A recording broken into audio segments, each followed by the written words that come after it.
ایک شخص اکثر بیمار رہتا تھا، پریشانیوں کا، ٹینشن کا، انزائٹی کا مریض بن گیا تھا۔ ہر وقت اس کے اوپر کوئی نہ کوئی آفت، کوئی نہ کوئی پریشانی، کوئی نہ کوئی مصیبت طاری رہتی تھی۔ اس نے دنیا کے بے شمار علاج کروائے لیکن اس کو شفا نہیں ہو رہی تھی۔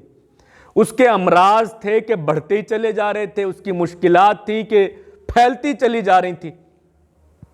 پھر بالآخر اس نے ایک ڈاکٹر سے رابطہ کیا۔ وہ ڈاکٹر بھی کوئی سمجھدار انسان تھا۔ اس نے اس شخص سے ساری باتیں سنی۔ اس نے بتایا کہ اس کے مالی کا ایکسیڈنٹ ہو گیا۔ اس نے بتایا کہ اس کے پریشانی کی وجہ یہ ہے کہ اس کے فلاں کزن کی بیٹی کو طلاق ہو گئی۔ اس نے بتایا کہ اس کے بیٹے کو کاروبار میں نقصان ہو گیا۔ اس نے بتایا کہ اس کو فلاں شکایات ہیں بیماری کی۔ اس نے بتایا کہ اس کے محلے میں یہ حادثہ پیش آ گیا۔ اس نے بتایا کہ فلاں خاتون بیوہ ہو گئی۔ ڈاکٹر خاموشی سے اس کی باتیں سنتا رہا اور بہت دیر تک اس نے اپنی پریشانی کی، اپنی انزائٹی کی، اپنی ذہنی ٹینشن کی، اپنی نفسیاتی مریض ہونے کی کہانی سنا دی۔ ڈاکٹر نے ساری باتیں اس کی سنی اور بس ایک جملے میں اس کی زندگی کا مسئلہ حل کر دیا۔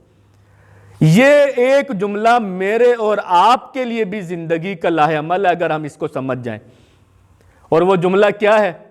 ڈاکٹر نے گھنٹوں اس کی باتیں سنی اور اس نے آخر میں کہا کہ آپ اپنے آپ کو خدا مت سمجھو۔ وہ شخص حیران ہوا کہ میں اپنے آپ کو خدا کیسے سمجھتا ہوں؟ ڈاکٹر نے کہا بس تم یہ نہ سمجھو کہ تم دنیا میں خدا ہو اور یہ سارے کام تم چلاتے ہو۔ تو اس شخص نے پھر کہا جناب وضاحت کریں۔ تو اس نے کہا کہ وہ فلاں طلاق والا معاملہ تم نے کیا؟ کہنے لگا نہیں۔ فلاں کاروبار میں نقصان تم نے کیا؟ کہنے لگا نہیں۔ فلاں تم نے حادثہ کیا؟ کہنے لگا نہیں۔ تو ڈاکٹر نے کہا جب یہ سب چیزیں تم نے نہیں کی تو یہ اللہ رب العالمین کے حکم سے ہوئی ہیں، اس لیے دنیا میں حادثات آئیں، پریشانیاں آئیں، مصیبتیں آئیں، بیماریاں آئیں، یہ سب تمہاری چاہت سے نہیں آتی اور تم ان کو آنے سے روک نہیں سکتے، اس لیے تم اپنے آپ کو خدا مت سمجھو۔